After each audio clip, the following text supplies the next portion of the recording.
Welcome to Low Key PD.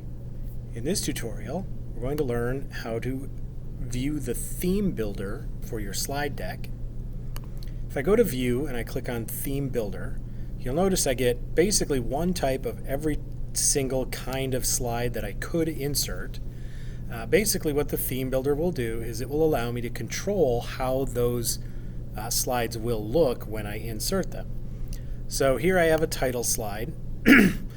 If I want to change the way this looks, I can simply select the element, and let's say I want to change that to a different font.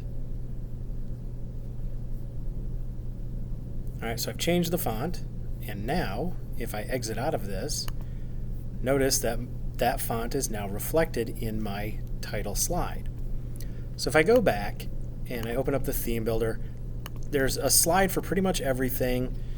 You can determine how things will look, and if you have text in there, a list, title slides, subtitles, 2-column, just pretty much anything you want. You can control the font size, where stuff will line up, some background image.